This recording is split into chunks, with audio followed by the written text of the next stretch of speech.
Good evening, everybody. It's Bart from Multi-Rotor Forums again with you. Episode number 4 of Drone Radio Live, coming to you from our studio in Clinton, New Jersey. Tonight we've got a great show. We have Max Tubman here. He's formerly of...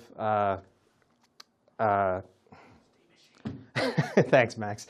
He's formerly of Steam Machine Aerial, now Director of Operations in the North American region for XM2 Aerial. It's going to be a great episode talking to him. He's got a great story to tell about his experiences with his aerial media company. We also have Scott Norton here. We're going to be talking about safety, pulling on a little material from the AMA. And we're also going to be talking to Patrick Egan in just a few minutes, talking about the latest news from the multi-rotor helicopter world.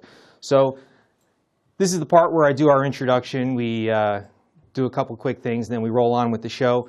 The last show we did was November 18th.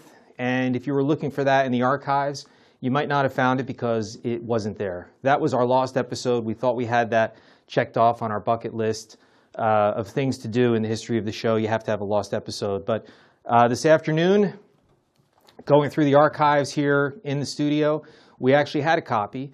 And that was uploaded this afternoon. So if you're looking for episode number 3, if you felt like there was something missing from your life, it's there. It's at the YouTube channel for Multi-Rotor Forums, and it's editing right now. There was a 20-minute dead space from when we rolled the show, so that's going to be gone. You'll be able to click on that. That was a great show. Gene Robinson was here sitting in for Patrick Egan, SUAS News, Jim Bowers from SARDrones.org, the Swarm Network, and Steve Mahler from, he's Steve Mahler Photography, but he's the first Free Fly Alta owner in the world, and he was with us in that last episode. So that's live at YouTube now.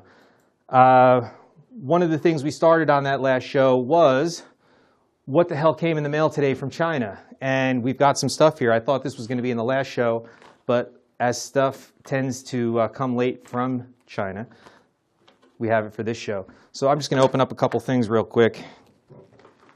This first one is actually from Singapore, and I think I know what this is. This stuff comes, you know, late at night you order stuff, you're building, you say to yourself, I need a couple parts. So you go online, you order, eBay, wherever it is, and, oh wait, Singapore was, this is exactly what I'm talking about. Singapore was the OS32. So this is a flight control board that uses the NAS32 hardware or architecture and firmware. And built in, and this is kind of the new generation of flight control boards, this has the OSD hardware built in. So it comes loaded, I believe it comes preloaded with CleanFlight's OSD. And then you can either run BaseFlight or CleanFlight on this. Show that graphic again real quick, please, Bruce. There we go. It's an RC Timer product. It's NAS32 based. It's got 30 millimeter mounting holes, so you can pull it off of your 250 racer or your 180 racer or your whatever you're running your NAS boards on, or your CC3D. It's that same size. And it has onboard voltage regulators, so you can pull 5-volt power. And the one detail you should know about is for the OSD, the current is good to 80 amps. The voltage is good for 2 to 6S packs. So it says it's rated burst up to 110 amps, but one of you guys could test that. I don't think I'm going to be running that high anytime soon with my my FPV stuff. So this just came a couple days ago, actually. So that's what came from Singapore. And then in this other package, yeah, this one's from China. I think this was an eBay purchase. Yeah, spacers. Yeah, I don't think you can see that. That's going to be tough with the contrast. But these are spacers, the 3 millimeter inside hole. I make a little bearing tool. You might have seen it online. I started making it about 3 years ago. I made 100 of them, and I still have a bunch. They're a little bearing press tool that squeezes the bearings into the motor. You can find it on YouTube. But every once in a while, I have to restock on parts when I get orders for the tool. So that's what came in the mail from China today. Or not today, but for today's episode. So we're going to get talking with Patrick Egan in just a minute. And one of the things we're going to talk about, I'm sure, is the whole registration process that's been talked about in the news. You might know that last week, about a week and a half ago, the FAA released the results from their study that they did. They commissioned a group of people, supposedly stakeholders within the industry. And they didn't call me, but that's okay. Doesn't hurt my feelings. But they commissioned a study of industry stakeholders to come up with reasonable regulations for, or guidelines for registering unmanned aircraft. And what they did wasn't that unreasonable. Patrick and I are going to talk about it in just a minute. But I just wanted to talk a little bit real quick about what's gone on with the FAA, all the maneuvering. You might have heard about Trappy's lawsuit. You might have heard about Trappy's appeal. You might have heard about the FAA's appeal that our models are now all considered aircraft. And if you haven't been following, if it's news to you, if it was confusing in the first place, I just wanted to kind of go over that real quick and give you an idea before we bring Patrick on. So what happened was the FAA, in their infinite wisdom and power, wanted to regulate all of this unmanned aircraft activity, and they couldn't because they're a government agency and they're limited to enforcing the rules that they have on the books. But they didn't have any rules for unmanned aircraft, and up until recently, everything was done via a handshake document that was prepared that classified radio control aircraft as model aircraft. So when the FAA saw this boom in drones, right, Drone Radio Live, they wanted to enforce something, but they didn't really have a lot to choose from. So what they did was they started trying to go after operators for careless and reckless operation. And that is referring to a part of the FARs, the Federal Aviation Regulations, where they will issue a violation to a pilot if they can demonstrate that the pilot acted carelessly or recklessly. And what happened was, this is the story with Trappy. The lawyer was Brendan Shulman. You might have heard his name. Brendan, if you're watching, feel free to call in and chime in on this stuff. We'd love to hear from you. But what happened was the FAA tried to issue a $10,000 fine against Trappy for careless and reckless. And Brendan and Trappy took the FAA to court and won because the courts were not willing to distinguish model aircraft as aircraft, which it has to be an aircraft for the Federal Aviation Regulations to apply. The FAA appealed and lost, but then the FAA appealed just the part that said model aircraft are not aircraft, and they won. So now the FAA, without ever issuing a new FAR part for unmanned aircraft, was able to take all of the existing regulations and apply them to model aircraft because now they won in court and were able to declare model aircraft, doesn't matter what it is or the size, are aircraft. So we are now all defined as aircraft operators, and that means we are all subject to the Federal Aviation Regulations, especially careless and reckless. And the other one we've seen the FAA using to prosecute unmanned operators has to do with airspace violations. So that's where we're at right now. We're going to talk about the registration process in just a minute. Do we have Patrick on the line? Welcome aboard, Patrick.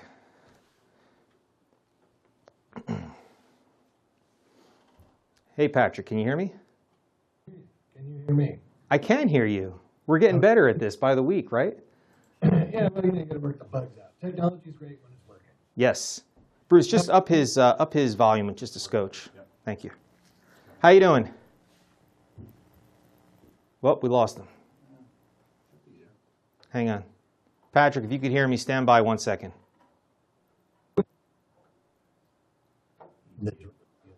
Can you hear me now? Oh, he's talking. I thought it was pretty interesting that the FAA tweeted out that everybody now. Hey, Patrick, can you hear me? It's on their website that everybody that takes to the sky, whenever you're flying, you're a pilot. I think that's a little bit of an overstretch, but hey, Patrick, whatever. We'll see how it all shakes out. I just think that the what do they say about propaganda when you start believing your own propaganda? Hey, Patrick, can you hear me okay? I can hear you okay. The first part of that was broken up. So what is it we're talking about? What's our, this is your segment. I don't want to step on your toes. So why don't you bring us back in from the beginning again? We're having a little audio problem behind the board. But this is, and we lost him again. Some of us.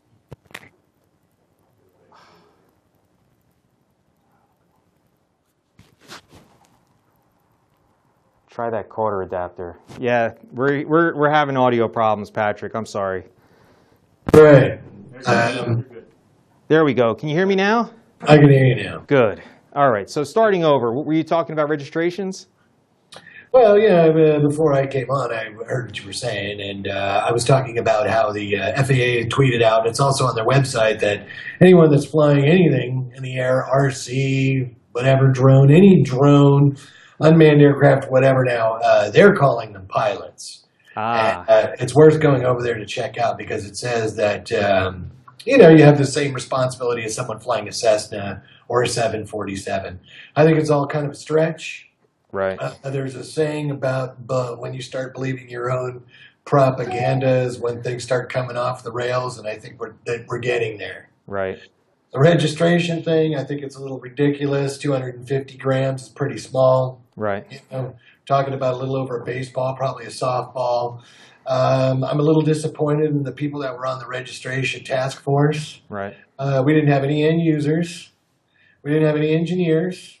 We didn't have any aviation people. We just had people that had interests from companies that, I don't know, wanted to get along, play along to get along. I don't know what they were doing. Yeah, commercial But I'll tell you, interests. Bart, if I was sitting in the room and they would have trotted out that MITRE report that compared drones to projectiles and shrapnel from explosions, I would have called shenanigans on that one, and I would say we're just not entering that into the record here. That's just not happening. I don't think that the drone industry got anything out of that. I don't see how this registration is going to work. I don't see how writing your name and phone number on your aircraft is going to make them easier to identify. This culture of education, as far as I'm concerned, is it's ludicrous. Mm-hmm. They already have the Know Before You Fly program. It's been all over the place. It's been out here for a year. Right. It's not working. And even before all of that, we got off on that tangent. Nobody, to the best of my knowledge, in the task force asked the FAA for the reports, to see copies of the tapes, the ATC tapes, anything for any of these near misses at any of the airports. It was just all taken on face value and from people that are, and I can say this from being at this process for 10 years, don't always play a square game. Right. Now, the registration process that they published, to be fair, I like to be fair. I like to be objective about all this stuff. It does have, there's a number of holes in there where you can say, how's this going to work? How's that going to work? I like the fact that they went in the direction that we had mentioned here a few weeks ago, which was to register the operator and allow that operator to use that registration number on all of their aircraft. So somebody like myself likes to build, fly, crash, and rebuild. I don't want to be tasked with registering every new aircraft that I build, because if I'm in the basement and I have time, I might come out with 2 or 3 different helicopters in the course of a week, and they would all need different registration numbers. So going with the pilot registration was a smart recommendation. And just to be clear, just to clarify for people watching at home that might be learning something for the first time listening to us talk about it, they didn't issue actual registration procedures. This isn't hard and fast yet. These are recommendations from a task force that was supposed to look at what will make sense from the FAA's perspective in the course of drafting registration requirements. So this isn't a hard and fast rule. Nobody should be rushing out to their FAA office or to FAA.gov to look for a registration process, because it doesn't exist yet. This is just recommendations from the task force saying this would be reasonable. And I thought for the most part it was reasonable. You have to just accept that this is where it's all going. They're talking about 1 million drones at Christmas being sold. But I disagree. But there's a lot of holes. There's a lot of holes. The deal are open-minded. I say the only people that got a gift out of this deal were the FAA. First, what I'm concerned about, and many people are concerned about, is that we've established a risk threshold for the NAS at 250 grams. Right. If that goes through, you might as well, anybody who thought that there might be an exemption, like which was in the SFAR, the NPRM, you just kiss that goodbye. It's over. There's a new threshold that's been established. Right. 2, that they published the safety numbers for commercial aircraft. Okay, and they're saying that okay, well, when we're talking about safety here, that drones need to take into consideration, or operators need to take into consideration that these are the safety numbers for commercial aircraft for mean time between failures. We will never, ever hit those numbers. Right. So when that stuff gets like put into something that gets published, it's over. You're stuck with that. You wear that like an albatross around your neck. I don't like it. That's true. That's true. I'll give you that one. What I don't like about this is that the FAA should have had regulations published like they have especially in the UK. I mean, the UK is like the golden child of countries as far as, the people being able to operate. But we should have, we could have had those. In the ARC, okay, we could have had those regulations 3 years ago. We were tasked by the administrator to also look at what other countries were doing, right? Right. So I was part of the International Coordination Council that worked with EuroK, right. Working Group 73, and all of the stuff that I brought into the ARC under the banner of ARCAPA, right. all of the proposed recommendations that we brought in, the UK CAA took those and actually took them out of the Working Group 73 work papers and incorporated into what they had. And we were looking at this during the course of the ARC meetings, and I was like, well, wait a minute. Hold on a second. Co-chair and regulatory co-chair, would you please scroll down a little bit, because some of this language here looks familiar. It sounds familiar to me. And as he was scrolling down, it's all signed Patrick Egan here. So I was like, oh, okay. Why don't we tell everybody? Hey, Patrick, why don't we tell everybody what ARCAPA is? It's the RC. Oh, you go ahead and tell us what ARCAPA is. It's the Remote Control Aerial Platform Association now. It was Photography Association, but we upgraded the name. And we were basically the end user representative body on the small UAS ARC. Right. Also tried to become the end user spokes body for the current Unmanned Aircraft Systems ARC. But we've been barred from that, and I've been told the DoD vendors are not interested in our participation. They don't want me on that ARC. But anyway. Right. Let's, when we have the perspective here of history, the FAA has been well aware of what's going on in Australia and Canada and the UK, all over Europe. We have thousands of certificated operators in Europe. Now and here in the United States, and that was one of the stories I was going to talk about. We did cross over the threshold of 333 FAA exemption. Those are all exemptions. Those are not certificated operators. So we have a very, let's say, different thing going on here. It's very disappointing. But even the registration part of this, Bart, they've known for years. Mm-hmm. In 2008, I at a NASA meeting, I came out and I said, hey, we had NASA, NOAA, FAA, we had representatives from all of the federal, DOD, everything. And I stood up in the room and I said, hey, what are you guys going to do when the $1,000 Chinese UAV shows up? The room went nuts. They started howling, and you're crazy. And you know what you're talking about. Chinese will never produce anything that's this sophisticated. And surprised. And I just started laughing. I said, you guys are the ones that are crazy, and you should get ready because it's coming. And it's going to be hundreds and hundreds of thousands, if not more, of these things will be flying around in the air.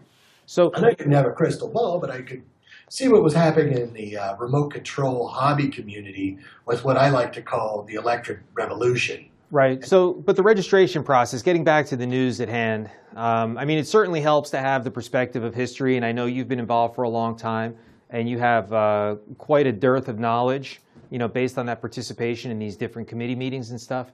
But the registration process, as bad as it could have been, I think it turned out reasonably okay. But like you said, there's exemptions being issued instead of certificates.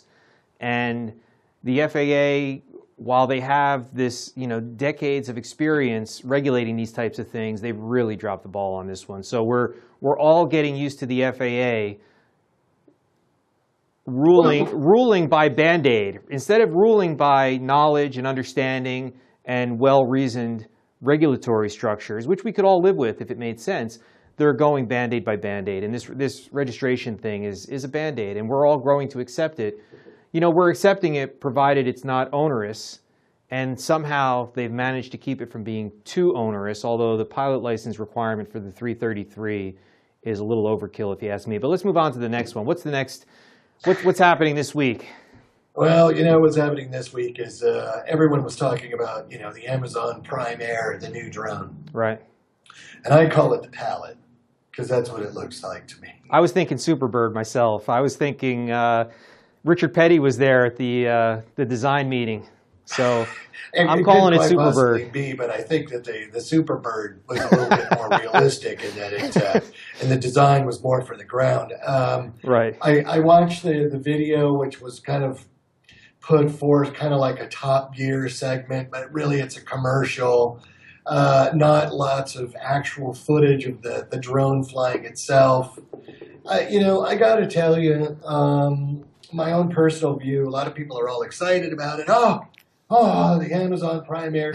A few years ago when Jeff Bezos rolled this out, and he rolled it out before Cyber Monday, I said it was a genius move. Right. Marketing-wise. It's a genius. Everybody around the world, sure. Amazon's going to be delivering Lonesome Dove DVDs, okay, whatever.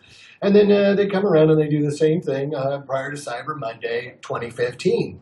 And they're talking this nonsense, too, that, we're going to be making deliveries by 2017. Yeah, where? Right. The other thing is they have kind of scaled back the optimism with, it'll land here in the yard and it's going to automatically, like a bird, detect or sense and avoid people. I did notice that they did talk about that in the video, but you're also going to need, a big lawn where this thing can come down and land. Right. I think they went a little overboard with the superlatives and, this is futuristic and it is, a miracle and some other things like that. I think that was a little over the top. I look at it, I see something, they went nuts at the hobby store.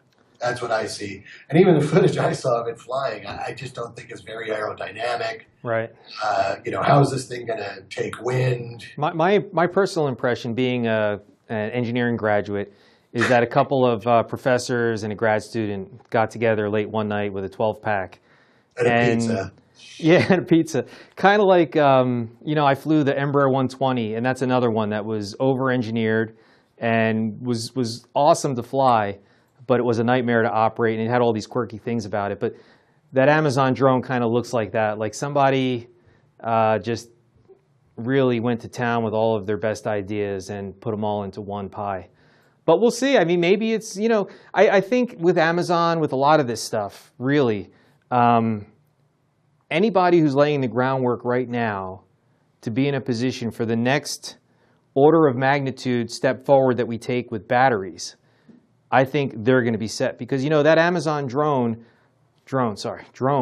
could be a dog, just like everything running on NiCads was. But then along comes lithium polymer batteries and brushless motors, and all of a sudden all these dog designs were, whoever thought hotliners would exist? These gliders that fly straight up, with a little LiPo pack and a brushless motor. But, if Amazon's laying all the groundwork, if they're influencing the regulatory outcome, if they're establishing what their parameters are for a design, and then tomorrow a battery comes out that has 10 times the power of a LiPo, everything they're talking about is going to be conservative compared to what they're going to be able to do the following day. So I think it's smart. I think it's a combination. Let's say technology is very fluid, and there already are battery chemistries that hold more energy, more power, which are coming online. I actually saw one on Twitter today. And they'll have more juice and more energy capacity, which is hard to imagine, but it is coming. Right. But I don't really think it's that so much. I think it's a regulatory thing. I will say that I've been in meetings with representatives from Amazon, and it's kind of laissez-faire, and if they crash into each other and fall out of the sky, nobody cares. Right. I don't really agree with that notion, and I don't think that the general public will either. Right. I think that right now the industry is kind of coming to a little bit of a crescendo here, where we really need to embrace the let's say notion of intellectual honesty. Right. If this is aviation, you're going to have to play the aviation ball game, and you know what that means. But, personal responsibility. It's interesting, and it is on everybody's mind, and a lot of people are talking about Amazon drones, and it has done a lot for the industry to, let's say, mainstream the industry. So it's not all bad. Like I said, we have a little ways to go on that one. Right. And those were pretty much the news stories that I wanted to talk about for the week. There's always something going on. There's new uses, and there's new symposiums showing up everywhere. Right. So, all I can say is head on over to the SUAS News and, check it out. And, if you have feedback, let us know. We're always interested to hear from people that are reading. We may have missed something, too, that's new and on the horizon.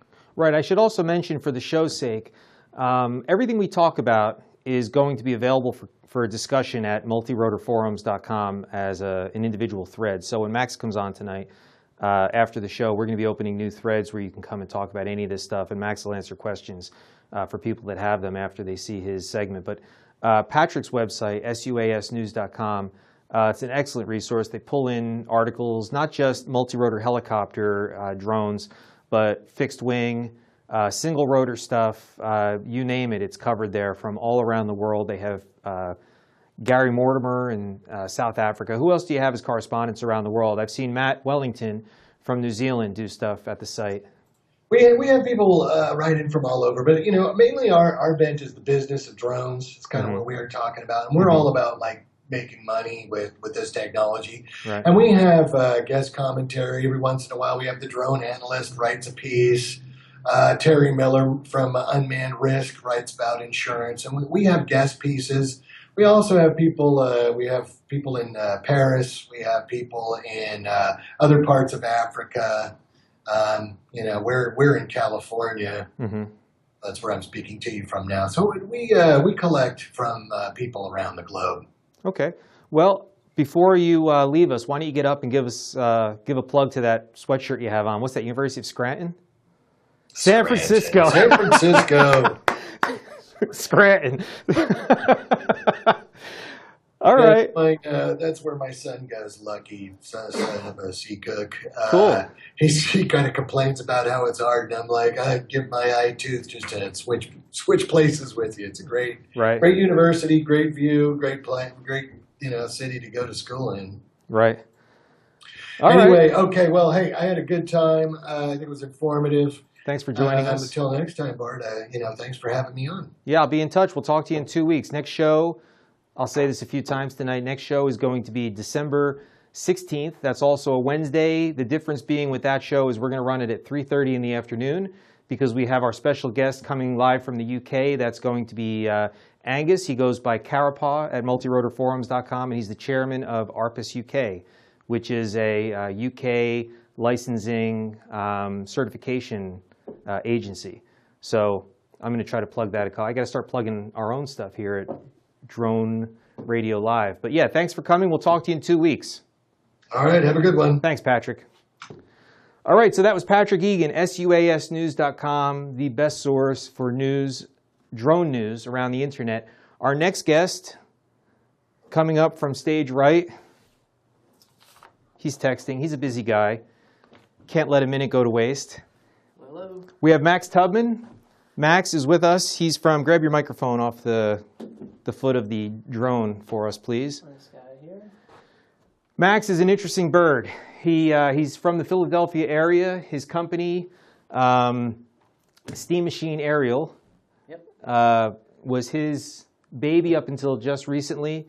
And he's going to tell us about his march through the process of setting up his aerial company, getting gigs, and then getting it tied up with an Australian company called XM2, which is a world-renowned aerial media services provider. Best damn drone company in the world, maybe. He said "damn." I think we just crossed a new threshold with profanity. All right. Well, I'll keep it civil from here on out. So tell us, Max Tubman one day is walking along and thinks to himself, these drones, can I say it? They're pretty damn cool. Yeah. So at some point you're saying to yourself, I got to get into this. Yeah. What were you doing at the time, and what were you hoping to transition into? Well, I went to film school in Vermont, and I was always flying RC aircraft for fun and helicopters.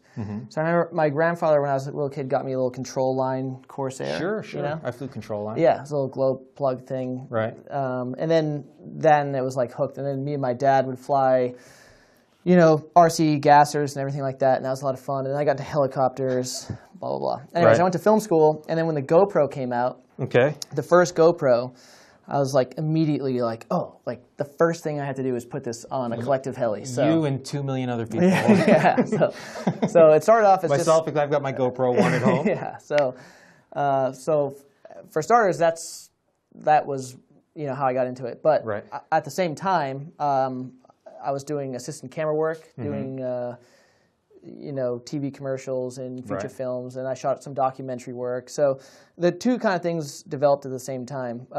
You know, as I was working on film sets and TV shows and stuff like that, the camera technology and the battery technology started to evolve at the same time. Right. So then I sent emails to everyone that I could figure out who was doing it, which was like Except me. I Except never you. got an email. I didn't know you at But the that's time. okay. Yeah, It's this okay. is I won't hold it before against you. this was before I knew about multi-rotor forums. Right, right. I was on Heli Freak. So Right. Oh, he plugs a that's competitor's for collective. site. That's for collective. All right, So, all right. Anyways, so I found a bunch of people who were doing collective stuff, and I emailed all of them, and basically nobody replied. One person replied, but they're kind of like, "What do you want to do?" And I was like, "I'll carry your cases. Like, I'll do anything." And they Yeah. were like, "We don't want." Those were you the to do it." dark ages. Yeah, they didn't want to share information at that point. It was all new stuff. So then I was like, all right, well, I'm going to do this either way, so I'll just start my own thing. Me and a buddy of mine, my camera operator, were already doing... Evan. No, Evan is another pilot friend of mine. Oh, okay. Yeah. Evan's a pilot. Yeah, and my friend and business partner, Dan Sheets, Okay. he's... me and him were already shooting TV commercials and whatnot, so we just basically transitioned from So our you normal were- production company into doing aerial So stuff. you were operating as a production company at that point. Yeah, Everything yeah. was going well. Yeah. You started incorporating aerials. Yeah, and it was like real slow transition because Back when it was legal. yeah, But not quite. yeah, back before people were calling them drones. Yeah. Exactly. Those are the good old days. Yeah, I remember there's a good transition. We were doing a college campus, I think in 2011, and we were filming a college campus, and nobody even looked at it. They were just like, oh, whatever. Right. And then like the next year, we were doing a golf course in the middle of the week, which is primarily people who were retired, Right. and everyone knew exactly what it was. So like, oh, Right. that's a camera drone, blah, blah, blah. Right. I was like, oh, that's quite a transition right there, just because now Everybody- everyone knows. Everybody watching who's been in it for more than about 2.5 years Yeah. can relate. Yeah, so in a very quick time, we were flooded with experts and professionals. So Right. we all know how that goes. Professionals. Yeah, so Not to knock, you know, it's amazing what people can do who have an eye, who are coming into it Yeah. new. It's amazing some of the footage and some of the ideas that people come up with. Just at multirotorforums.com, some of the contests we had, I forget the user, Scott might remember.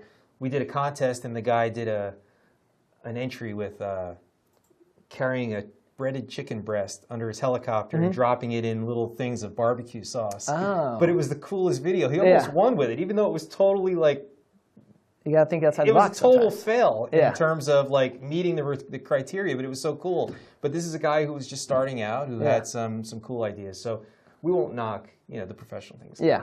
Kind of a slam, Well, but it not was. really. It's similar to what happened with the digital SLR. So Right.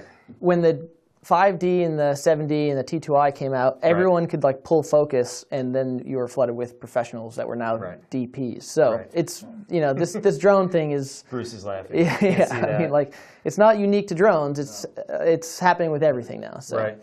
But in any case, So you had your production company, you had some Yeah. clients, the GoPro came along, and Yeah. you had a rush of creative energy. Yeah. You took that in the direction of aerial video Yeah. for your company.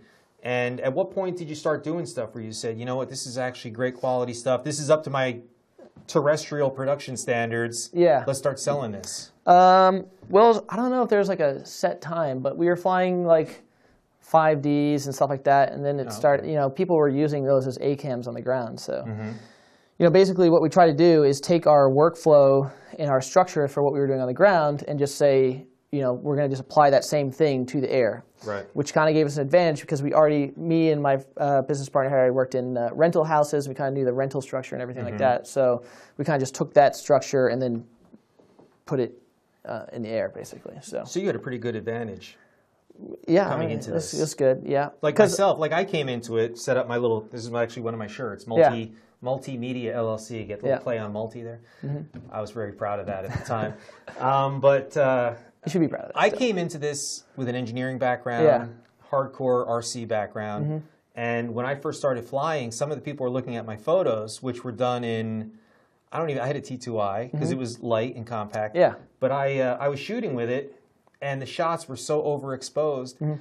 And they were like, Bart, those are horrible photos. And I was like, no, you don't understand. Yeah, but I put it on a drone. These were from a helicopter that I was flying with a little camera mount. Yeah. I was like, don't worry about the photo. I'll deal with that. But this is from a helicopter that I built and flew, and the GPS worked, and the position hold worked, and it returned to home. And this was like January of 202011. Yeah. And so the pictures Which were all was blown very out. sketchy. Return to home in 2011 was not really working that well. Well, I'm posting these photos on Facebook, and people are like, Bart, those are horrible photos. And I was like, well, you don't get it. That's okay. So anyway, fast forward. What were you flying right before XM2 rang your phone? Yeah. What were you flying? What were you up to? What was your professional rig? Well, still is. Actually, and one of the reasons I connected with, or XM and myself connected, was because I am using Griffin Dynamics frames, which is something that Griffin uses as well, or excuse me, XM uses as well. Right. So. And I really, really like those frames. They're super rigid. Like, you can take one of those frames and bash it against a table, and the table will break. It's not going to try that. But super high quality carbon fiber. Right. I've heard some criticism. I was at NAB this year, and I talked to a bunch of people. And some people said that they had issues with the first batch, that the epoxy joints weren't right, or they'd stripped screws or something like that. But they have aluminum fixtures on the basically bonded, right here it'd be bonded to the carbon fiber, so that gives it the collapsible or it's modular. What's the word? Portable nature. There we go. There's a photo. Yeah. Oh yeah. It's high quality stuff. Yeah. So we can go through the slideshow while it's up. So this is one of XM's 1400 size frames, and the reason I like Griffin Dynamics, if you can kind of see where there's a silver bit where the arm attaches, and there's these two red screws. Yeah. These are the new and improved arms. They've made a ton of improvements. Are they telescoping, or do they unplug? No, they unplug, kind of, but they screw in, and it's very, very robust. And the reason I liked it was because it's modular. So on this model, they have U11s on there. This is in Australia, by the way. This is legally a little bit heavy for the U.S., but in Australia, they have great laws. They are totally on top of it. So this is this is a dual epic rig, and you could do this for special effects or for plate shooting or all sorts of different stuff. And you can even put a third epic on there, or an Alexa Mini, or anything that will fit in that. Will they ever will they ever fly two cameras like that, just for redundancy's sake, because they know the shot was so complex, so expensive to set up that they don't want to miss it? They'll fly two? Well, I don't know. They have for stunt shooting. So on this one, you have an anamorphic lens on your left, and then I don't know what's on the right. It's just two different focal lengths. So if you have a stunt that's super expensive and dangerous, and you really only want to do it once, you have two camera angles. In this setup, it's actually two camera operators. So you can have them chasing the action on two focal lengths. You don't have to do it twice. You don't have to punch in later. You can, maintain your resolution. Right. Plus, if one doesn't get quite the shot you want, chances are the other one might nail it with a different setup. Exactly. So, anyways, and they custom fabricated all their landing gear and a whole bunch of stuff. That dampener plate. They have really cool resources. There's another shot. Yeah, you can go ahead to the next one. And just to say, Max was on the hook to bring some really cool kit with him. We're going to bring this one, actually. And at the last minute, he had to send it to a job. So so we just get Max. It's on a truck, a FedEx truck right now. I was more excited about the gear than Max. I should have brought it. Max could have sent the helicopter and then Skyped in the information, but no, I'm just kidding. So, so here's cool. Here's this rig. You can go to the next slide, which is coming up. Okay, so here's one of their older rigs. And actually, so kind of go back to XM2. I've been following them for a long time. This is, I can't remember what year this was, so I'm not going to say it and mess it up, but it was before really anyone was flying an Epic. It looks like 3515 motors, so that would probably be about end of 2012 when it was going to success. And that thing screams, too. And they made, it's got tripod retractable landing gear. Right. That's a custom Red Epic Alex Moss brushless gimbal. And they did a lot of work with that. So anyways, they've been doing great work for a long time. And their background is, it's basically three partners and then a whole bunch of other people that work with them. But their three partners are all really, really talented 3D heli pilots. So their pilots are really, really good. And I've been kind of going around looking for, people to work with that are, you want to surround yourself with people who are better than you. Sure. And in this industry, there's so many things to know that it's hard to be an expert on all of it. So you want to surround yourself with like really good camera people, really good builders, really good pilots, right. And try to learn from them. And I've flown with a ton of people. Evan, who you mentioned earlier, is a really good pilot as well. But when I was flying with XM over the summer and fall, I was like, wow, like these guys are really good. They fly dialed in. They fly a 55-pound rig like it is like a race squad. Like right. they rip those things around. So it's really excellent to be working with them because You they're have good insurance though to do that. Yeah, you have to have Skills insurance. Yeah. plus insurance. You got to be well insured for sure.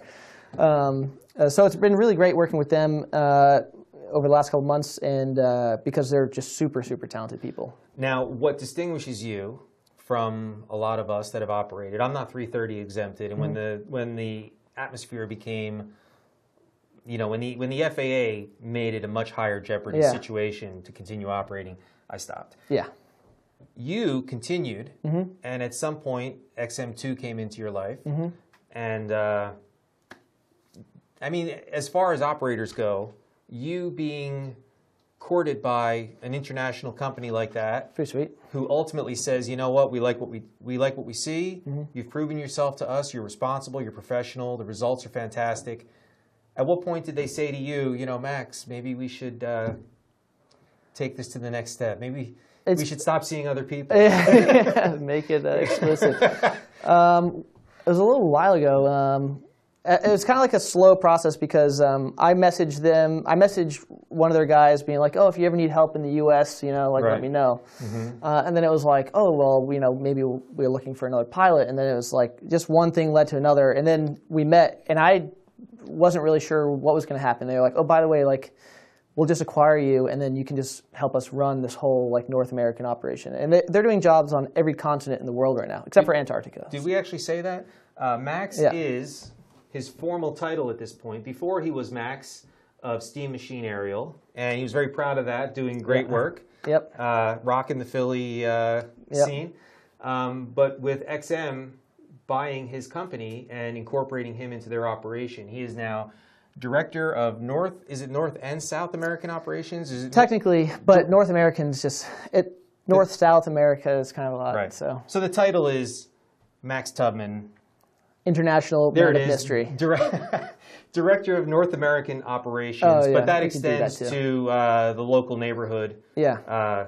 Central South America, Canada. Yeah. And so are you operating? Are you on scene doing any of these shoots? Or are you pretty much just making sure the equipment and the people are getting there? I'll definitely be like the primary pilot in the U.S. That's cool. And they have a couple of really, really good pilots.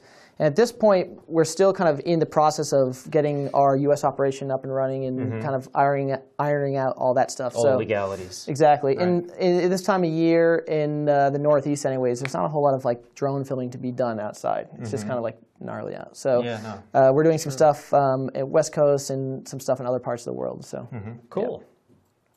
Yeah, so it's been pretty fun stuff. What's your claim to fame? On your deathbed, what do you want to be known for? What was your production that you were involved in where you really brought it? Well, actually, funny enough, one of the productions were like most difficult and rewarding was this show Alpha House, and actually I posted on the forums. I was looking for a second pilot. Oh, really? Which is how I met Evan. Oh, and we might cool. have corresponded about that. I might have applied for that. Yeah. So in this one, they were for, looking. It was an stuff to keep me Amazon busy. show. It's not even on anymore. It was good while it lasted, but Right. it was an Amazon show, and they had these little prop drones, and they needed basically the main character, John Goodman, needed to interface with these drones that had little screens on them, and so basically we had iPads on 450-size quads, and he had to essentially FaceTime with the iPad. In the show, there was these political pack leaders that couldn't meet face-to-face, so they had these little drones, right? So it was pretty cool. I built 30... That's kind of cool. Yeah, oh, you did? Scott saw it. Scott's a big fan, apparently. So I built something like 25 or 35 of those. Wow. Because each scene, they had a different lighting array. And He wins. Yeah. You win 25 of one It gets thing. better. It gets better, though. Because in this scene, a lot of they coffee. upset John Goodman, so then he has to shoot it out of the sky, two of them, with a with a shotgun. Right. Which means that we had to line them with detonator cord, like through the arms, and then he shoots them and they blow up. Wow. So it's pretty cool. We popped some Blippos. We destroyed some drones, so it was pretty fun. Cool. And then that ended up leading into doing some cinematography stuff too, which is fun. But the fact was, you had to fly 2 450 quads that were really riding at like 80% throttle, so they're pretty squirrely. With a big weight on top. Was that where the iPads were on front, so it was a wonky thing to fly. Huh. Basically, like rigged a bunch of GoPro mounts, attached it to an iPad mount, and carbon fibered it to the frame. Basically, it was. Gotcha. You don't want to look too closely at it, but it worked great. Yeah. But we had to do these like really long takes where they're probably 5-minute flights where they'd come in through this garage. So it was like 30, 40 feet nose in to then side in through some pillars and then to kind of tail in. So it was like it was very difficult. And there was 2 of them. Evan also piloted. He was great. And there's 2 of them and they're flying next to each other. And when you fly them next to each other, they kind of like to get a little squirrely and they're also close to the actors. So that was, you want to be safe. So you were earning your money that day. Yeah. And then in the end, they ended up cutting up the scene into like 1,000 little cuts. There was no shot that was more than like 3 seconds in the edit. So I wish I could have explained that to them more accurately. That was like, it'd be so much easier if we didn't have to do this all at once. So, right. But, Oh, yeah. If you had known how they were going to cut it into the shot, I knew it would have been a lot do it. easier for you to provide the service. Yeah, because if you have to do the whole take and then, you do 5 minutes at the end, like it didn't, at the end of the scene, they have to peel out down through this like garage. Right. And if you mess that up, well, you're going to do the whole thing over again. So, gotcha. Anyways, yeah. Anything you want to plug? Anyone you want to say hello to? I'd like to say that you should check out XM2. They're doing a lot of really cool stuff. They're going to release a bunch of really cool new toys and gadgets. Where am I looking? Right here? Yeah, a bunch of new cool toys and gadgets and stuff. They're partnering with Griffin Dynamics, actually, to start. XM2 is going to be selling Griffin Dynamics frames in the US. Is this an exclusive? Kind of. I don't know if it's technically supposed to be saying this, but they're going to tell you pretty soon anyways. XM2 is partnering with Griffin Dynamics, the frame manufacturer. In the US. Because currently, if you want to buy frames in the US from Griffin Dynamics, you have to get it through their website, and it's not super intuitive. Where do they manufacture and ship from? In Korea. So you deal with that whole overseas from but Asia. It's actually really quick. Like I ordered retracts from them, and it came super, super fast. Cool. And but anyways, it's going to really boost the infrastructure of like how you sell those frames and how you are able to get parts. And there's a lot of really cool stuff. We're going to be at the Expo in LA in like a week or 2. And you'll be there personally hanging out? I will. Out. Yeah, I'll just be hanging out. You have the lower third there. It says at Maxwell Tubb. I've included Max's username at multirotorforums.com. Do you mind if we post a thread and I'll direct it at you? And if people have any questions specifically, they can come by and questions or trolls or really whatever. Trolls. Yeah. I'm sure there's a few of those. The troll, that's entertaining though. So late at night, a little troll play is never bad. Yeah. But anyway, well, thank you very much for coming out. Thanks for having out. Especially with the bad weather tonight coming in from Philly. Really appreciate it. Finally meeting you. That's cool. Multi-rotor forums for me was like the place where I was able to kind of transition into multi-rotors, like piece everything together. So I wouldn't be here doing this without multi-rotor forums. So right on, brother. Appreciate it very much. All right, thank you very much. Max. Hang out, have a beer. I will. Some cold pizza left, I think. We're going to open up the Skype lines. Bruce put that up. You can call us at Drone Radio Live 1 or Drone Radio Live 2. You don't need to set up a contact request. Those lines are both open to the public. So feel free to call in. You can ask a question. We could bring Max back out if you want. Bruce, you got here. Let's plug Bruce's day job. He's on the staff at, what's it called? The Kitchen? Yeah, Food Network. On the Food Network, Bruce is part of the production crew for the show called The Kitchen. So he got here late tonight after a full day of shooting, waking up at 4 o'clock. So props to Bruce for hanging in there tonight. On the number 2 computer, though, Bruce, we need to pull up YouTube and do a search for Jeff Dunham and drones. We're going to be taking a look at that. It's a 3-minute video produced by the AMA. The AMA has really been stepping up their game lately, getting involved in trying to influence the outcome of regulations, this whole registration thing. There's a lot of people trying to influence the outcome, but the AMA, they're part of the KnowBeforeYouFly.org project, and they've recently released 4 videos for the holiday season, trying to deal with the fact that they're estimating approximately 1 million drones are going to be flown between now or I'm sorry, are going to be given as gifts this holiday season. So next up is going to be Scott Norton. Scott is our safety and FPV correspondent, comes to us from Brooklyn. His business, Moto Preserve, restores vintage motorcycles. And while Bruce is trying to get a job with Max, I'm going to be trying to get a job with Scott. So, because that's pretty cool, you know, wrenching on old bikes. Anyway, why don't you tell us what we're talking about tonight? We talked about this a little bit before. Yeah, my employee. Yeah, let's do an interview real quick. Should we do that now? Can you fill out a form? You know for what? me I have slammed my knuckles with the best of them and kept working. You got to get this crap going. Yeah. Okay. So, are we going to roll the Know Before You Fly AMA video? We could do that first if you want. Tonight, Scott comes to us. He's on that display also. His username at multirotorforums.com is MotoPreserve, and he has generously volunteered his time. We've been talking about this from the first episode. I'm very grateful for him and Bruce, actually. But Scott has volunteered his time to be the FPV and safety correspondent. So he's here tonight. Last time it was FPV in the lost episode, which we found. Which is now found. Which is now found. We did FPV last week. This week we're doing safety. And yeah, I think it's pretty timely because especially there are a couple threads that got started in the past week or so. Right. In response to a couple videos that were posted. Right. I think showing the video, I think the AMA has covered off on some of the basic tenets, if you will, for safety. I think they hit the main points, and I think it's worth taking a look at, and then I think we can kind of address some of the things that they...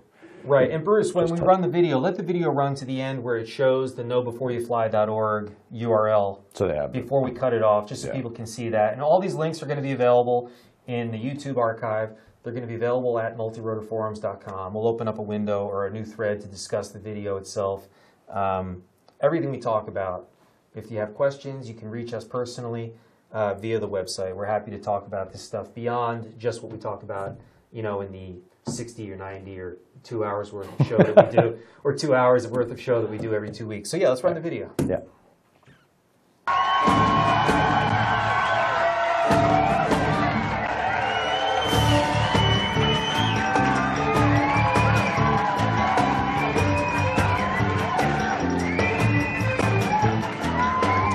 Well, Bubba J, what are you doing? Oh, I'm flying my new drone quadcopter toy. You're getting pretty good at it, yeah. Well, Bubba J, why don't we introduce ourselves? Okay, who are you? I'm Jeff Dunham, and I'm a member of the AMA. What's that? Academy of Model Aeronautics. Oh, well, la-di-da. Yeah. I've also been a licensed real helicopter pilot since 1986. And I've been flying radio-controlled helicopters since 1980. You're pretty old. I guess so, yeah. What do? I drink beer. That's very nice. Now, you know, Bubba J, when you fly these quadcopters and these drones, there's some rules to go by. Rules? You're flying in national airspace, huh? Controlled by the FAA. The Federal Aircraft FAA. Yeah, the feds. Yeah, that's right, yeah. So, Bubba J, we'd like to welcome all the new folks that are flying drones, yeah, but you have to abide by some rules. Some rules set up by the AMA, Model Aircraft Safety Code. What does that mean? Well, for example, do you know how far away you can fly this thing from you? No. You have to still be able to see it. Oh, I'll get some glasses. Good idea. And also no more than 400 feet above ground level. Okay, so that's high, but not real high. That's right. Another thing is you can't fly over people. No. Nope. And you shouldn't fly over vehicles. Oh, why not? What if you crash into the vehicle? Oh, well, make sure you crash into a cheap one and not an expensive one. Yeah, you can hit a Yugo, but not a Ferrari. No, you don't crash into any vehicles. Okay. And also, Bubba J, you can't fly over personal property. What does that mean? You can't fly over somebody's house without their permission. Oh, so I gotta knock on the door and ask them okay if I spy on them in their pool. Also, you need to stay clear of real aircraft. Because it's dangerous? That's right, you could cause a big accident. Okay, you know what else? What? Don't fly within 5 miles of an airport. No? No, and if you do, you have to contact the tower.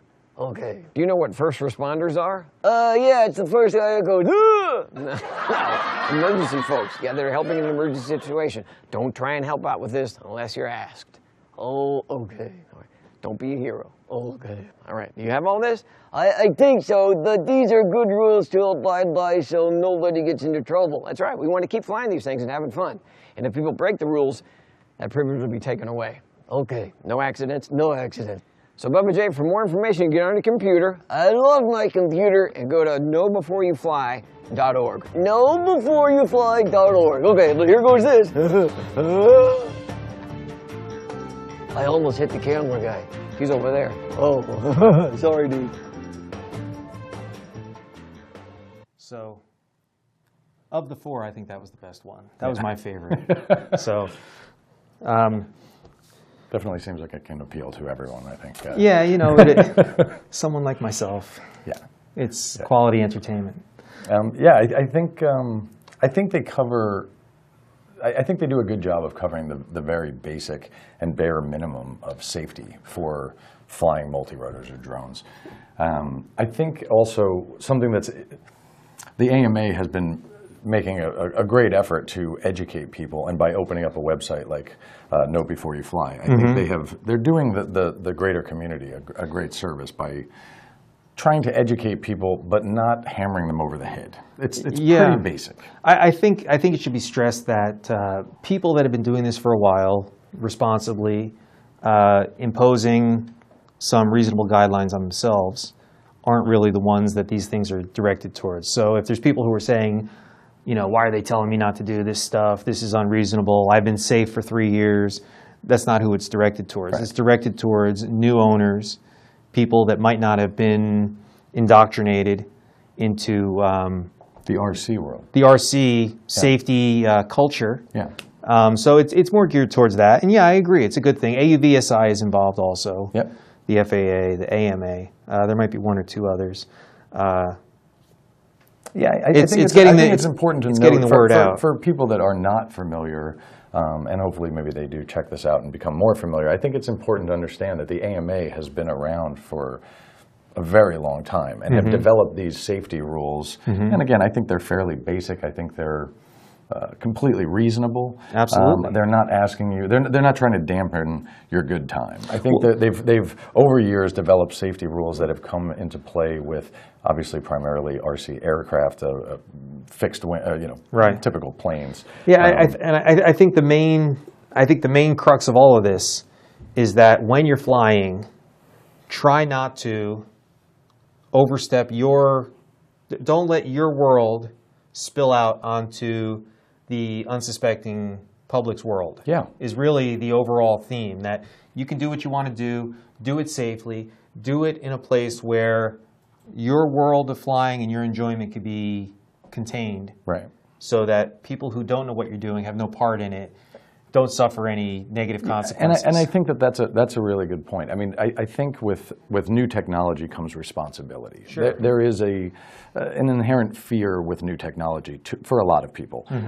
Most people that may be watching this webcast and that visit multirotor forums and that are into multirotors or drones obviously are into new technology. So they're not going to fear it like some other people might. But when you start to spill over into other people's, I hate to say privacy, but if you're spilling over into their world, they may be intimidated. They might not understand that it's safe the way that you are flying. So I think at least for now, and I do believe that these guidelines keep a fairly safe distance from anybody that might intimidate somebody. I think it's just, we're in a period of time where not everybody knows about it. I think Max made a good point. In a year's time, it went from nobody even caring or even looking at it because it's just something I don't know about to maybe knowing the terms the next year. That doesn't necessarily mean that everybody's not or will be comfortable with it. Knowledge doesn't necessarily instantly mean exactly. That's exactly right. And the car and the classic is the cars, right? People are like, horses work. What are we? What are we doing with this new? And this is never going to go anywhere. So I think that I think it's important to keep in mind that not everybody knows what you know, especially if you're into something that's a good point. New technology. Especially, some people are going to be fascinated. I haven't met a cop yet that didn't come over and say, wow, that's really cool. Neat, right? Yeah, that's cool. Yeah. What is it? Just when I think, the 5-0's rolling in, I'm going to get boxed up and sent home. No, put it back in the air. I want to see how it works. The cop is like, wow, yeah. that's really cool. Yeah. But, there's a lot of people who might come along and see it as intimidating, see it as a threat, and they're going to be afraid. Yeah. And if you're not receptive to that, if you're not willing to kind of alter, and be responsive, alter your behavior and be responsive to that, then you're not really serving the larger community of operators. Yeah, the people that fly them for fun. You're making it harder for the rest of us. But let's go through the Sure. list that they talked about in the video real quick. We'll touch upon them. We'll fist fight. If we disagree, we'll arm wrestle over the counter here. That's going to rule out your employment. Evan wants winners. What's that? Or I keep calling you Evan. Max. Yeah. Larry Menti interviewed me about, he's like a local guy. You can come back out if you want. Yeah. This is the internet. We could do anything. Yeah, That's why we went 2 hours 2 weeks ago. Our hour-long show. Hide the beer. Yeah, hide the beer. I was interviewed by a certain newscaster who was really... Just step up a little bit and talk into Scott's neck. He was hammering about privacy. This same newscaster was fired from one of his jobs for hacking his coworker's email. So it's like you got to kind of put things in perspective. So. Yeah. So the drone privacy thing might not be the worst thing to come along this year. I was like, does anyone else here think that this is pretty ironic? Yeah, exactly. If you watch the news tonight, unfortunately, December 2nd, if you watch the news, what's happening in California, there's bigger fish to fry in the general public. But anyway, we're not going to get into that. That's a local problem for our U.S. viewership. I do find it interesting that they do give themselves a little bit of a plug as the first thing, is that follow the safety guidelines developed by organizations such as the ME. But you know what that is? That's from the I forget what it was. I think it was an FAA Reauthorization Act 2 years ago. Yeah, where Congress actually said, 2 or 3 years ago. They're doing a good job of what they're doing. Let them Congress self-police. acknowledged the AMA. They said to the FAA, you are not going to regulate the activities of hobbyists, radio control operators, provided they follow a community-based organization like the AMA. Yeah. And the AMA, the people who belong to the AMA, like myself. And Scott, thank you. We thought we had it made, man. Congress covered our butts. Yeah. And they seem to respect what the AMA had done. And again, like I was saying before, I mean, they had a long track record of safety. But the FAA doesn't, the FAA, and I try to explain this to people, not in a disrespectful way to the FAA, of course. Don't take it personally, guys. The FAA will not cede territory to Congress when it comes to airspace control and responsibility. So the FAA has been trying to get back into this by, what they've been doing the last year or two. So, but yeah, community-based organization. The AMA is trying to hold their ground on that one. It's a turf battle right now between the two of them. The AMA says we've been responsible. We've been registering our owners, our operators. We've been doing it successfully for decades. We have 185,000 members. Yeah, carving out safe places to fly. And and the FAA is saying, you're a part of this, so there's probably some mutual respect. But at the same time, it's a little bit of a turf war going on. Yeah. So something I think is important to point out, I probably should have said this earlier, but this is for hobby only. This doesn't apply to these rules would normally be followed by everyone just as a general rule of thumb and common sense. I was thinking registration, but no. No. The rules that the AMA lays out are for hobbyists. Is not for commercial use. So there is a distinction, obviously. The next thing. It's sensible guidelines for anybody flying RC. And that's what I'm saying. Right. But at the same time, if you're commercial, if you're on a closed set, if you have security, crowd control, you're doing your own thing, you're insured. Yeah, you're working on a different deal. That's part of your COA, your certificate of certificate of authority, maybe, to operate and go out and do these projects that you're working on. Yeah, that's separate. So the next thing is, I think, the one that most of us know about, which is fly no higher than 400 feet. Yeah. And that is, and actually as a full-scale pilot, you could probably explain better than anyone, is that it keeps a buffer zone between the typical full-scale plane or full-scale aircraft. Typical. Right, and obviously there's takeoffs and landings, and if you're certain, there's takeoffs and landings as you get closer to later, airports. There's private airstrips that a lot of people might not know about that aren't marked as well on charts. There's also medevac helicopters. Yes, which and they do fly. point out. Yeah, medevac and crop dusting and traffic watch. Yeah. pipeline inspection, Right. high power line inspection. Right.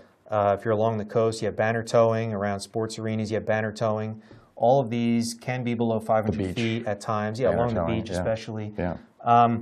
But these are hazards for full-scale pilots also, just Right. to be fair. Right. But yeah, 400 feet and below. If you have to go above 400 feet to do a hobby flight, That's super high. yeah, it's pretty high. There's people go above that pretty It's 40 routinely stories. over flying fields, but But Yeah. with large scale, I mean, that's, yeah. you know. But these are reasonable guidelines for somebody who's, if you're going to be a hobbyist, if you're going to do this for fun, this isn't like hedonism with helicopters. Right. Although I'm going to trademark that, so Yeah. don't steal it. Now that I think about it, I lay claim to helicopter hedonism. But yeah, so you have to have limits. You just have to be. Excuse me. You're like the video says, you're operating within the national airspace system, and with that comes responsibility. Yeah. And And you awareness. have to, and awareness. So, okay, what's the next one? The next one is, and this is the one that I think a lot of people may have an issue with, which is Right. to keep the craft within eyesight at all times. So line of sight, flying line of sight. Line of sight. And they even recommend, and this I think is a holdover from some of the AMA fields, that having an observer is, they don't say that it's absolutely necessary, but they do recommend it. So it's And keeping again, in line of sight obviously is going to come into play with the popularity of FPV right now. Yeah, FPV is cool. I'm doing it myself. Yeah, I and understand. the FAA specifically seemed to target with some of their comments. They seem to kind of latch on to the idea that line of sight was sort of a line in the sand that they didn't seem to want to bend on. Right. The AMA has accepted, although some might not think quite as wholeheartedly as they would like, the AMA has actually accepted FPV, and so that Well, again, Bob Brown, you see him online, sort of the looking around turf with his where you're talking quadcopter. about. I think that there's some pushback and forth Right. with that, but they the do. line of sight thing. I think that's where with the observer, that's where they would say, hey, if you're going to fly FPV, have someone who has it within line of sight. Yeah, it could I be mean, the person next to you. The line of sight thing is what gives. If I had to guess, I would say the line of sight thing gives the FAA the most agita, the most indigestion, the most sleepless nights. Yeah. Not because somebody's going to go out and fly just beyond the tree line Right. to check out a little stream or a farmer's field or a subdivision or something. But you start looking at these systems, the UHF systems specifically, like Dragon Link and whatnot. You look at some of these systems, and they are well beyond the line of sight. Yes. Well beyond. We're Well, talking well. 6-8 kilometers with people flying thousands of feet in altitude. Those are the ones where the FAA says you must be out of your mind because you have no ability to scan the sky for other aircraft. Right. And the other aircraft have virtually no ability to see you coming. Right. I mean, and that's when where the you're in a sense and full-scale- avoid or the lack of see sense and and avoid. See and See and avoid. sorry. Right. When you're in a full-scale plane and you're flying around, you're constantly looking out to the distance and back. You're scanning little segments of the sky like pieces of pie, and you're sitting in the middle. So you're looking out and back. You're looking out and back. You're lifting the wing to look for other aircraft.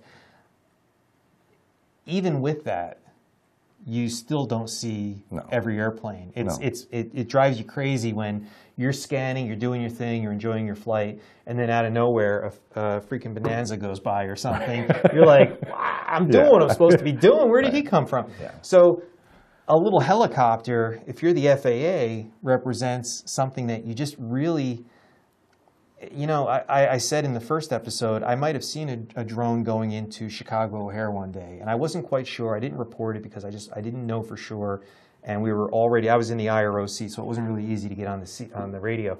But it's an unknown quantity right now for everybody. So the line of sight thing is just a real hazard. Mm-hmm. It's a real issue for the FAA to try to, and I'm not speaking for the FAA. And the technology they're talking about, these little transponders that are going to blip position, they're going to transmit and receive from other aircraft, and all these things are going to participate as kind of a local network within the sky, wirelessly transmitting positions and stuff. Nobody knows. I mean, here's this microcopter right here. If I put a transponder on there so that I can be seen by small aircraft that are flying in the area, is that going to crash my flight control system? Is that going to interfere? And what's the power Right. requirement for that? Can I even carry the battery power I would Right. need for that transponder to work throughout my flight? Now, again, we talked earlier about battery technology coming along, Yeah. but But it's not here right now, and that's no, the, but this and I this think is the there's- biggest. This is the biggest. I sticking think you're point, right, and line of I sight. think the thing is that there's a bit of a disconnect with some people, I believe, because I think that if you have been a part of this hobby and you have watched the amazing things and and how rapidly the technology has advanced, I Right. think it's easier to understand and believe that those engineers will figure that out. They will get the sure. safety even Oh my better God, than it is yeah. now. We trust that will happen Absolutely. because we've already seen amazing things from where it started, right? From the very first multi-wii that I ever messed yeah. with to the most Absolutely. advanced flight controller that I've used. Just the gap in between those two products to me gives me encouragement and confidence that they will figure that out. Yeah. But it's not today. It's coming and that, along, and but that's the you're thing. right. I think that's, So line of sight, everybody that's crying line of sight, just be patient. yeah, exactly Really right. is what it Exactly amounts right. to. Don't do Yeah. anything. You're going to blink and it'll Don't be here. take down a Cessna while you're Right. out there flying. Just bide your time. Yeah. Keep it close. There'll be plenty of time for It's that. going to be safe eventually, and if we don't screw up now, we'll enjoy it in the future. Right. So some of the next few are pretty basic. Yeah, pretty self-explanatory. Remain well clear and do not interfere with manned aircraft, which is what we were just talking about. Right. I think everyone can get on board with not interfering with manned aircraft. Yeah, yeah. I don't think anyone's out there further. looking to do that, although we have seen videos where people are flying a little too close to God. film it. They think it's neat. Chasing So- 737s down final or whatever. yeah, Drives you yeah. crazy. But I would believe, by and large, the average drone Right. pilot is not looking to go interfere with manned aircraft. I had people, vehicles, and personal property. I think vehicles out of those three Yeah, is the one that we get hung up on in discussions. At least we've been talking about that at multi-rotor forums. Yeah, yeah, and there's been a thread recently where it's been a little bit more active recently, talking about a video that showed some filming quite near a busy roadway, Right. and they do include busy roadways as part of that. I think. What's the issue with roadways? I think the fact that these things are not foolproof or bulletproof at this point, the idea that one of these things could have a glitch, and I've definitely experienced that, I would be Yeah. a little skeptical if I was talking to any multi-rotor pilot that actually said, I've never, ever had a problem ever. And so the fact that problem, problems that you've had are- right? I mean, and that's Holy cow. part of it, right? I mean, actually, I think the biggest learning step I had with multi-rotors was actually just accepting that this will happen at some point, no matter how much energy and time and money I put into something, and I just have to accept that. And it actually sort of let me breathe a little easier. I think that was Yeah. one big step up of just saying, okay, I'm going to do everything in my power. I'm going to make sure I'm in safe areas so that if something happens, Right. I feel okay about it and I can get control back. Yeah, or I mean, whatnot. flying over an 8-lane highway at 100 feet or 200 feet because it's fascinating to watch the cars go by. Yeah. That's just something you have to say, not today. You just have to pass on that impulse to do that. Also, I would say that I don't like viewing traffic from in the car and viewing traffic from above the car is Good point. also not that Good interesting. point. So you But could go to the nice field with the flowers. I mean, we were talking earlier tonight about this stuff. We hang out for a couple of hours before the show and get ourselves prepared. We work out our scripts and plans. And we were talking about this earlier, and I said to Scott, I could drive along, blowing bubbles, singing along to the radio at 100 miles an hour, racing through traffic against somebody and be totally calm. But, when you're driving along and you're thinking about your day and a rock comes up from a truck and slams in the window and it has that percussion and your ears are ringing because it was so loud, imagine that being even a Phantom, a DJI Phantom, that little plastic thing and not weighing very much. Imagine it being something bigger like this. Say you were working at a university and a GPS cable chafed through, and so the helicopter took off and you lost control of it. Imagine that thing hitting somebody's windshield. Not just the shock, but the impact and then the reaction. The possibility that when they lose control, they take out other cars. I mean, that Bruce Jenner accident, where all he did was rear-end somebody and it pushed a car into traffic. Yeah, and he was six cars back from the woman. horrible, Yeah, so the tragedy. no, allegedly. Sorry. I apologize. He Yes. allegedly Sorry. caused Or that she. chain reaction. But, yeah. But you just see that it's actually, traffic moving along on a highway especially is not something that requires a really humongous upset to cause big problems. Yeah. And we don't want to be there causing those problems with our multi-rotor helicopters, with our drones. Yes. So that's a reasonable one. Yeah. So that's another one of these little impulses you just have to pass on. Yeah, I think. Well, there's some basic stuff like don't fly under the influence of alcohol or drugs. That's sort of basic. Right. Within 5 miles of an airport was one. That's within 5 miles of an airport. It seems like, and that's a full-scale aircraft reference. I think that the FAA. Keep your distance. 5 miles is Class D airspace at mediums like Caldwell Airport here in New Jersey. Right. Not a big airport, not a super busy airport, but it has Class D airspace around it. Right. Used to be called not a TCA, I forget what it was called back in the day. But that's a 5 mile ring. So the FAA has... Tersa, right? Tersa was Scranton. Non-compulsive participation, and then you had Allentown had its Class C airspace, which is one step down, but then I forget what it was called. Not a TCA. TCA was the big one. And TCA's newer. Yeah. It's full terminal. Yeah. They changed the airspace designations back around 1995.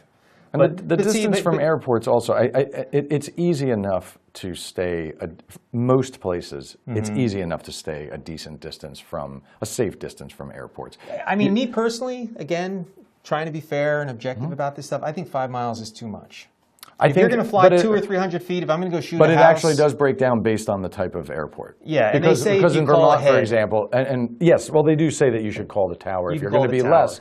That's the interesting thing. They're saying, I think, as a general rule of thumb, 5 miles from an airport. But then they say if you're less than 5 miles, call the flight tower. Right. So they're obviously not saying you cannot fly within 5 miles. They're saying it's probably good as a general rule of thumb. And to give the FAA the benefit of the doubt, the way they like to do things, just based on history, is to overregulate it first, study what the effect is, study what how the operations go from there, and then take that data and maybe dial things back a little bit. They've done that with a lot of things in the past. It's not unreasonable to think they'll do that in the future. The problem is they are trying desperately not to create a subsection of aircraft called unmanned aircraft. They're trying to bring unmanned aircraft into it. They're desperately trying to make unmanned aircraft, especially small ones, or not especially, but including small ones.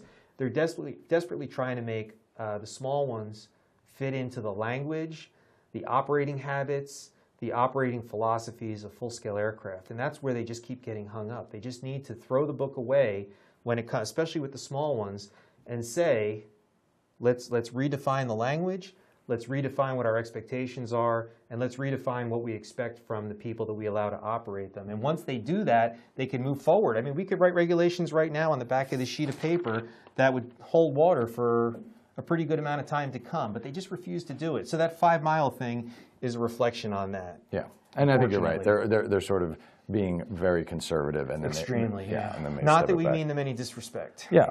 The next thing is, and I found this interesting, is do not fly near or over sensitive infrastructure or property such as power stations, water treatment facilities, correctional facilities, etc.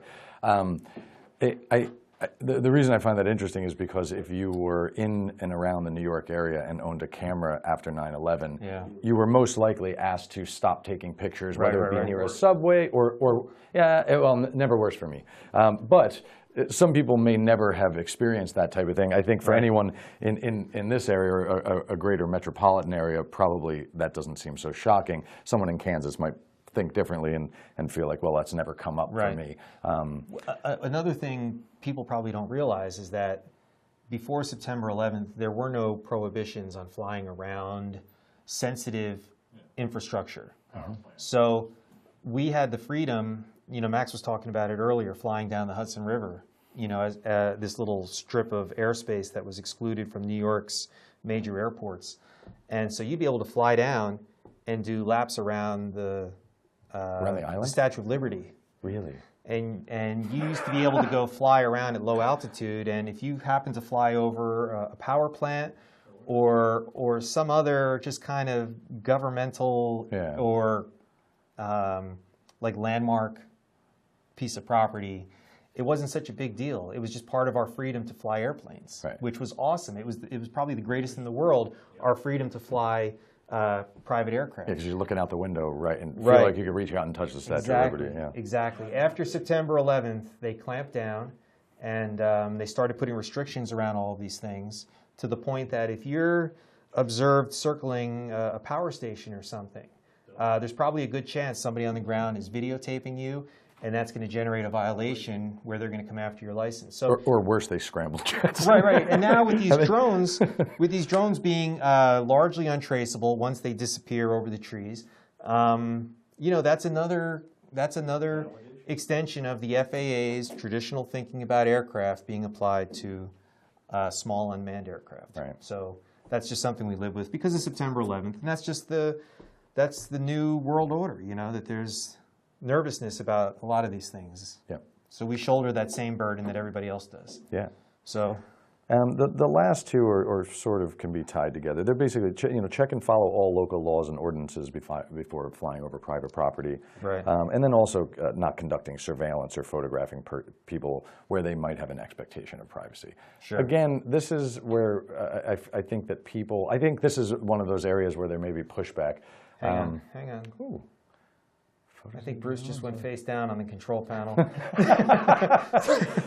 There we go. Excuse me.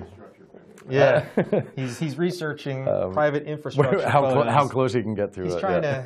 he's trying to do his part, I think that there is, again, this is Pulling one of those. copyrighted content from the internet and putting it into the show so I can get phone calls later. That's acceptable. Thank you, Bruce. Keep it it's a family, yeah. This is part of what gets a bit of pushback. I think that there are people that, I think it is natural for people to want to film just about everything once they get it, like you mentioned before, of taking the photo. Maybe the photos were blown out, but you don't understand. Look how cool it is that I'm in the air.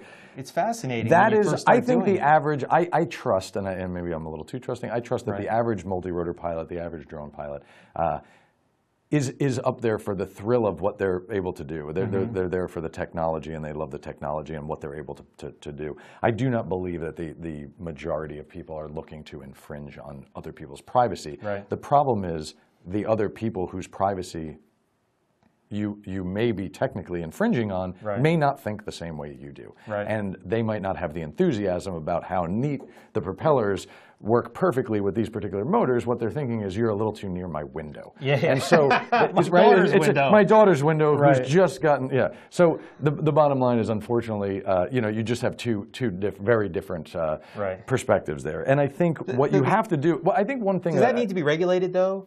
That should be local law enforcement. They say it's local laws and call the cops. It's local laws and ordinances. I point at him and say, actually, arrest that guy. I would say that a lot of this stuff, and early on when the FAA started threatening to sue a lot of people, or fine a lot of people, I should say.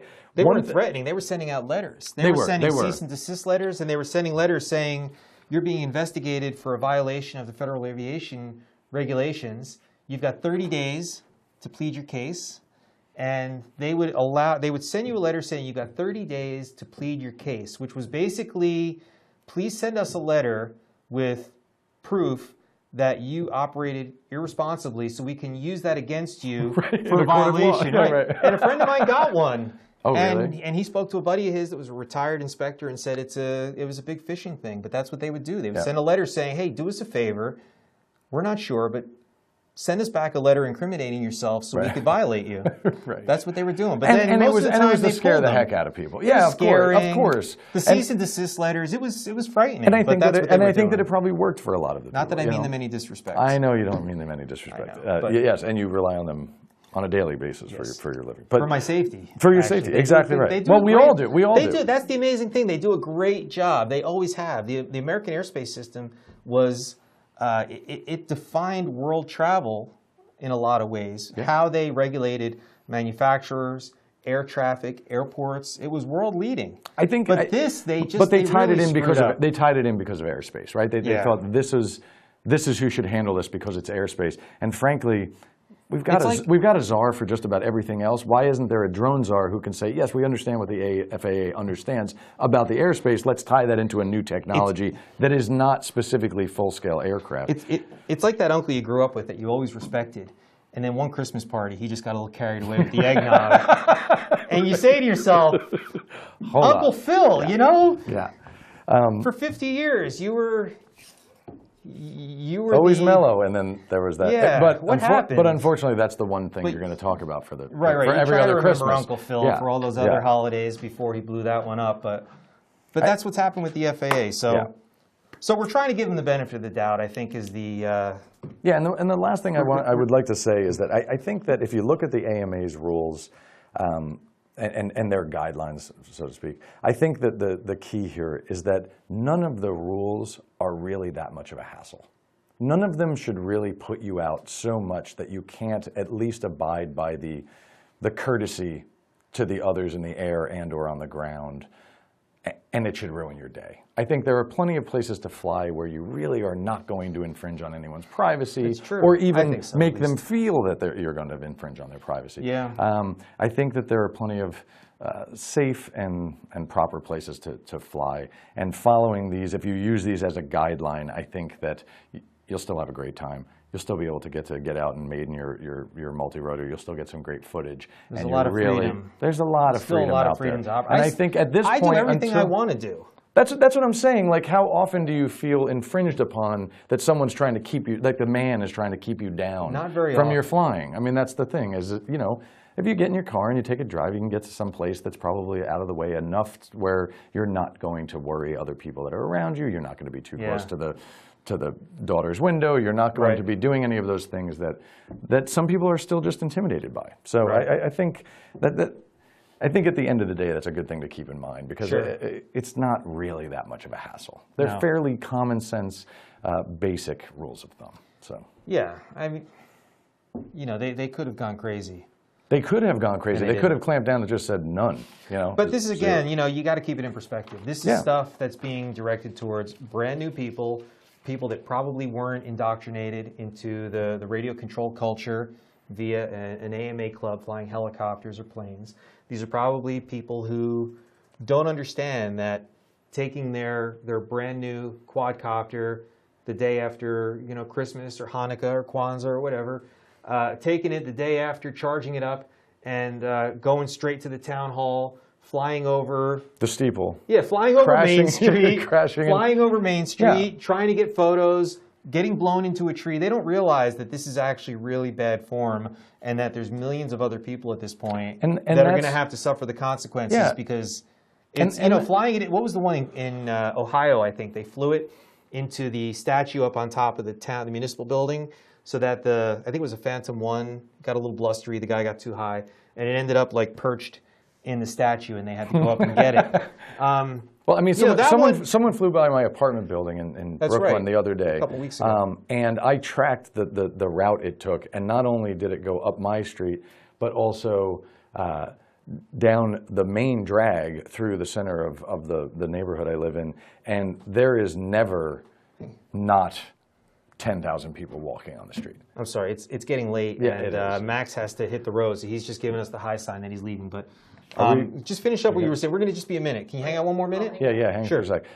Basically, one thing I did want to say, so I think the thing to keep in mind is that the people like us, and I would hope that the people that are watching this type of webcast and that frequent multi-rotor forums, something that you have to recognize, that there's some pushback sometimes because obviously they feel that they are being safe, and then they are probably correct. Right. But I think, without sounding too cheesy, what we have to recognize is we are ambassadors of this technology, and until it becomes more widely understood that this can be handled safely and is being handled safely, and that we are not going to perch on top of the statue in the center of town, we have to sort of act responsibly with this. And that might seem like a burden right now, but we're such early days right now still, even though you guys have been doing this for quite some time.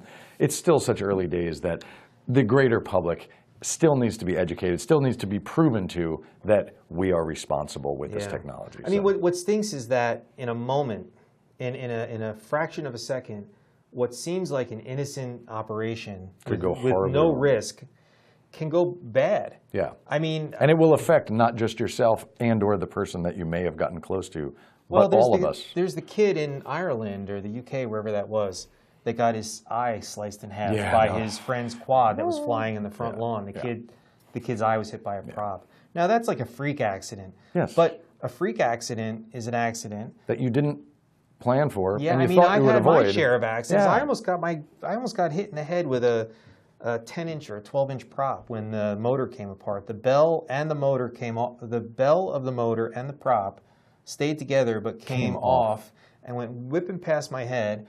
I was, I was flying in a car lot, so I'm lucky that the helicopter, when it went out of control, it didn't. It pretty much stayed over one spot and came down. Right. But I was kind of like here I am flying along thinking, hey, this is cool, I'm badass. Next thing you know, it's like, wow, what? I almost got hit by a prop going by my head, and I'm crashing. Thank God we didn't, land it on a new car. Yeah. But people... It happens. People starting out may not realize. I mean, every person that's ever crashed started the flight thinking it was just like any other flight. Yes. Nobody ever gets in a plane This or a is looking helicopter dodgy. or a Let me take car. off. Yeah. Today's the day. That fourth wheel's about to fall off. But let's drive down the highway really fast. Today's the day I'm going to head on a concrete truck. Right. Nobody goes out of their driveway thinking that. Nobody ever takes off thinking today's the day I'm going to blow the number 2 engine and have to, drag it in across those tall smokestacks out there.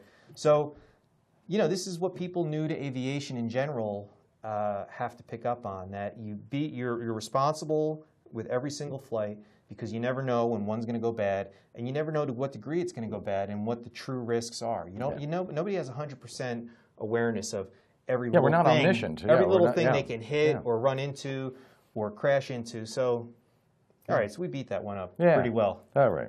Well, don't do anything stupid. That's all we're trying to say. Be responsible. Yeah. Bruce, did anybody call in via Skype? Nobody? Okay. We'll work on that. I got to start having some shills call in. Yeah. Give them some questions. Yeah. just to round it out. No, that'll happen.